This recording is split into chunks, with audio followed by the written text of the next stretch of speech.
Accounting and Business, lecture number 10.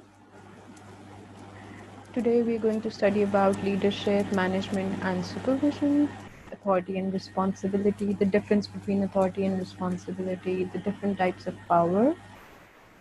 French and Raven have identified sources of power in an organization, the types of powers we'll discuss in this lecture. This topic is important from exam point of view. These are the learning topics. You have to memorize some things, and they're important from section B type of questions for MTQs. And basically, it's an interesting chapter. Now we'll study about what leadership is, what management is, and what supervision is. We'll discuss the details in later lectures, but this is an overview that you need to understand. This is the basic that you need to understand before going into the leadership theories, the management theories, and the types of powers. Now, leadership is the basic definition of a leader is someone who exercises influence over other people. Now you can have any leader in your mind, whoever inspires you. You can have it in your mind so that you can idealize, so that you can think when you're studying about the leadership qualities, the traits, their work, and everything. Now this can be expanded into a more complex definition. Leadership is an interpersonal influence directed towards the achievement of goal or goals. Now you know the basic objective is to achieve goals. Now it can be any goal, it can be any target, it can be anything that you want to achieve, you're pursuing to achieve it. So we'll break down into three things. That the first one, the definition holds is interpersonal. What is interpersonal? It is the influences between people. The leader will have an influence over people. And what is influence? Influence is the base.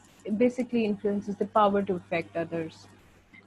This is a personality trait. This we can say it is a leadership trait, that you have influence, you have interpersonal influence, and then goal. Obviously, that's something that we need, something that we want to achieve, anything that we are pursuing. So I'll repeat it, that the leadership is basically an interpersonal influence directed towards the achievement of a goal or goals. And it carries three things, three important, the definition breakdowns into three terms, that is interpersonal. Wherever the word interpersonal comes, it means that it is between people. Influence is the power to affect others. Goal is something that we need to achieve or we want to achieve. Okay. Now, who is a manager? All managers have in common the overall aim of getting things done, delegating to other people rather than doing everything themselves. Now, you know what a manager does? He delegates his work so that others do that. Other people, the ones who are working for him, do the things that the manager has asked us. You remember the span of control? It is the number of subordinates a manager has. Now what do those subordinates do? They're working for their manager. And what is the manager doing? Manager is managing the things, he's getting his work done so that he can contribute towards the achievement of organizational goals. It can be defined as the effective use and coordination of resources such as capital, plant, materials, and labor to achieve defined objectives with maximum efficiency.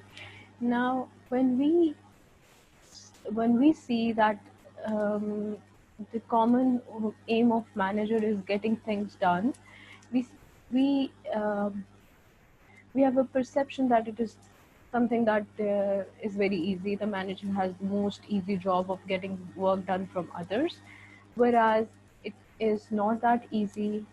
The manager responsible.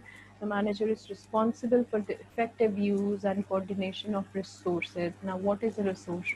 Resource can be capital that is used by the organization, that was allocated to him to achieve those tasks. Resources can be plants, materials, labor, everything that he's been given to achieve the goals is known as resources. Anything that has a future economic benefit is known as resource. Now, what is management? Now we see we have discussed about leadership, and we have discussed about the manager. But what is management? Now we can split it into five functions, five components. The first one is function, second one is process, the third one is discipline, the fourth one is profession, and the last one is supervision. Now, what is function? You remember we discussed in chapter 1 and 2 in the starting lectures that what is a function, a particular thing that is carried out by a department is a function. What is a function of HR? To provide human resources, to fulfill their duties and responsibilities. What is the function of a finance department? To provide finances. See, they have a particular function, they have particular roles and responsibilities and a specified way of doing work, an area on which they are responsible. So coming back to the management, function is the responsibility for directing and running an organization. You can say, is our management functioning properly? Is the function effective? So now you understand it is the responsibility for directing and running an organization. Then it comes process. Management is a process. It incorporates activities by which internal and external resources are combined to achieve the objectives of the organizations. Now, what is the process of achieving objectives? Effective use of resources, and then again resources comes in terms of capital, money, machines, people, material, and the processes. The more effective the processes will be, the more efficient and the more productive our management will be. Okay. Now, management is a discipline. Without discipline, you cannot manage your work properly. This is both, well, discipline is both an art and a science in the study of management. You have to keep discipline. You have to follow rules and procedures. You have to create policies so that you can follow them. It is basically a type of control, that you're controlling the policies and procedures. You're controlling everything. So that at the end you're managing your work properly. Management is a profession. Yes, it is a profession. This position is achieved only after several years of study and advanced training and education. You cannot simply be appointed as a manager if you have not studied enough. You have not achieved proper training. You have a career growth. You're a worker. Then with the passage of times over several years, you're promoted to supervisor, then assistant manager, and then to a manager. So this is achieved after several years of practical experience and advanced training and education. Okay? Practical experience is very important to achieve this post. In banks, there is a relationship manager who's a salesperson who manages his customers and clients. He gets some accounts and deposits, but after years and years of his post as a relationship manager, he becomes the branch manager of that bank, of that branch. So this is a profession. You cannot simply say that you're a manager if you haven't um, achieved any advanced training, if you don't have practical experience in the industry. It can be anything in any particular area. Then comes supervision. The supervisor is a part of management team. It's a sort of interface between the working department and the management. A supervisor, therefore, is a type of manager. See, it is a type of manager whose main role is to ensure that specific tasks are performed correctly and efficiently by a defined group of people. Now you see, the main things, the main components of the definition of a supervision is, or supervisor is, it is a type of manager. It is not a proper manager, but it is a type of manager whose main role is to ensure that specific tasks are performed correctly. Okay. Now, what really happens is a leader can be a manager, but a manager is not necessarily a leader. Why is that so? It's because a manager is able to influence people to achieve the goals of the organization without using formal authority to do so. Then the manager is demonstrating leadership. Now, you see, we remember that we broke down the definition of a leader into three things. It was, the first one is interpersonal, the second one was influence, and the third one was goals. Now see, if a manager is able to influence people to achieve the goals of the organization without formal authority, then the manager is demonstrating leadership. Now you see, he's not using any formal authority, but he's able to influence people. He has interpersonal relationships. He has the ability to influence them, and then so then we can differentiate that he's demonstrating leadership. Now you see, a leader can be a manager, but a manager is not necessarily a leader. If a manager could not influence the people, then what was it? He was not a leader. We wouldn't have considered him as a leader. Now, we need to understand that there are differences in the terms. These are learning topics.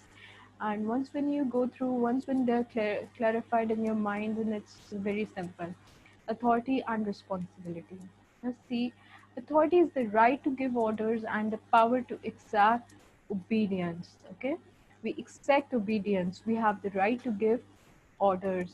Now, what is a responsibility? Responsibility is your liability, a liability of a person to be called to account for his or her actions. Now, see, authority can be delegated. Now, what does delegated mean?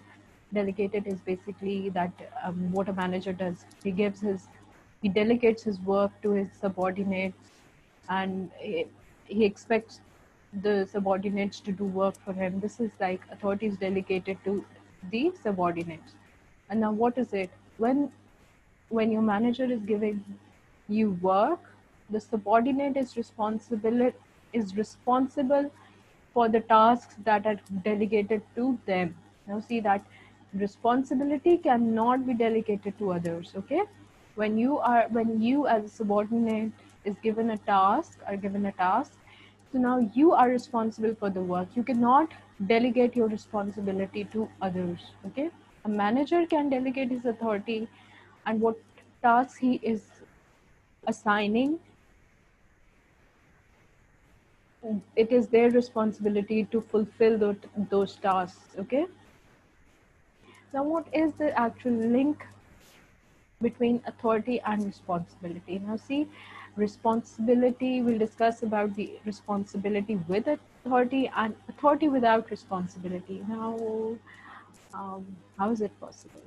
It is possible, and the examiner frequently asks this question. It is one of his favorite topic that he asks: responsibility without authority and authority without responsibility. Okay, all managers should have a balance of responsibility and authority appropriate to their role to avoid problems. Okay, this may responsibility with authority may occur when a manager is held responsible for timekeeping, but does not have the authority to discipline subordinates who are regularly late. Now you see, a manager is responsible for keeping or for timekeeping, but he doesn't have authority to punish those subordinates who are regularly late. Now, the manager is likely to become frustrated and demotivated as the lack of power and authority needed to meet the targets they have been made responsible for. Now, you understand that he has the responsibility of timekeeping of all all the subordinates who are coming to the organization, and if they are late, the manager does not have the authority to ask them for discipline. So what happens is the manager is likely to become frustrated and demotivated, as he is responsible, but he doesn't have authority to correct them, to discipline them so that he meets his target, so that he can do his work effectively and efficiently.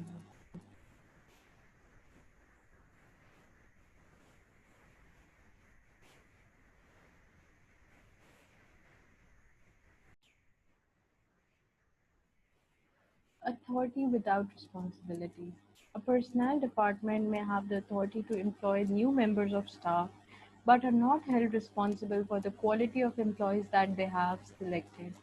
And you see what happens when you have the authority but without responsibility. So the personnel department may have the authority to employ new members of staff, but are not held responsible for the quality of employees that they have selected. Okay, so this is just like a partial work doing. Managers who are not made accountable for their decisions and actions may act irresponsibly. Now, it's not good to act irresponsibly in an organization, as they do not expect to suffer any negative consequences, any punishment, anything. If you have not selected quality employees, then you may suffer. Then the organization, no, you may not suffer. The organization will suffer. You're not pulling into appropriate people. They will not work appropriately, and at the end, the organization will suffer. So we don't want anything like that. That's why I have mentioned that all managers should have a balance of responsibility and authority appropriate to their role to avoid problems. Okay. Now see, try not to get confused between authority and power. See, authority is the right to do something, while power is the ability to do something. Like ability is the influence, authority is the right to do something, while power is the ability to do something. What we'll see, go through an example. A manager may have the authority on or the right to ask one of his team members to undertake a certain task. Now you see, he may have authority or the right to ask one of his team members to undertake a certain task. However, the team member could simply refuse. Now, what will we do? Power is basically what enables the manager to ensure that the team member will comply with his request. He won't refuse it. See, this is known as power.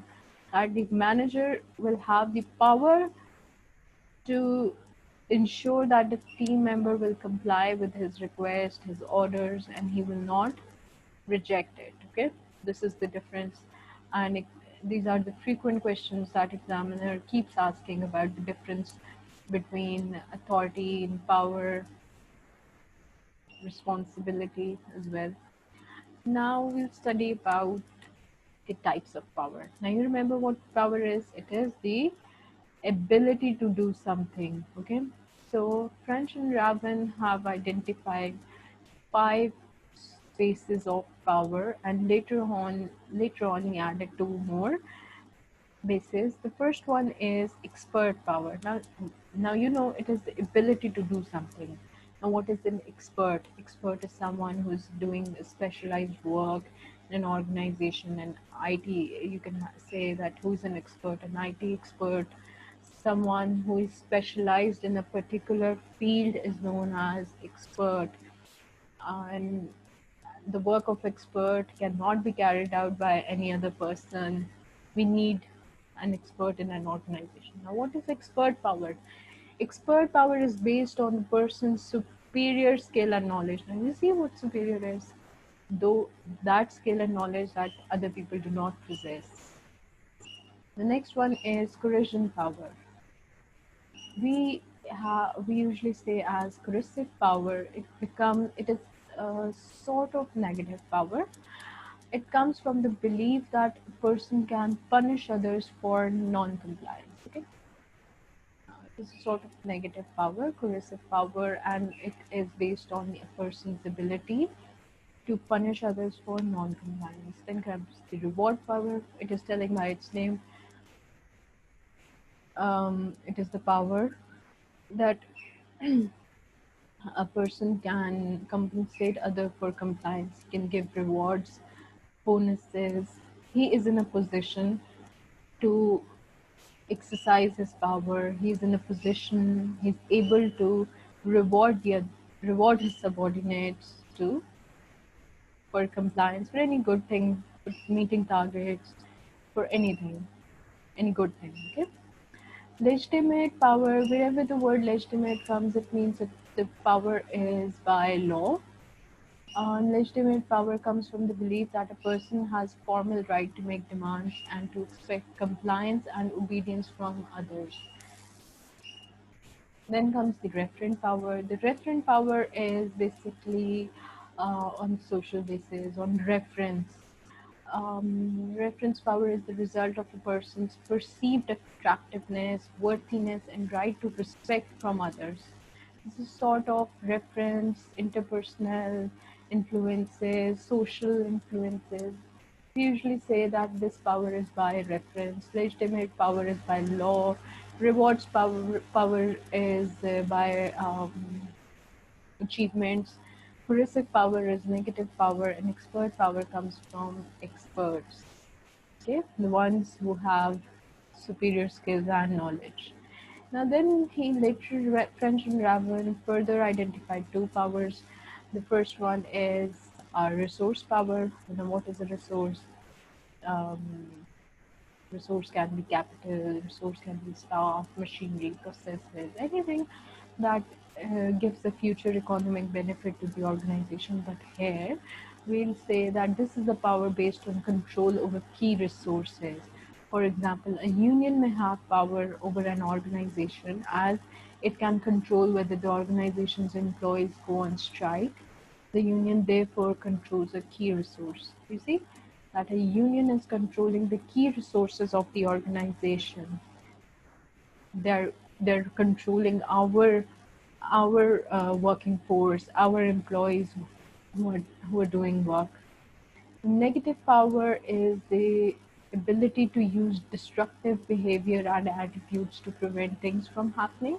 Again, a union could have this power over an organization as it can implement strike action, disrupting the organization's ability to operate. So please just go through the slides and let me know if you have any questions. These topics are learning topics and they're very, very important from exam point of view. So if you have any question, I can answer you on WhatsApp or anything. And please let me know if you have completed those practice questions. Thank you.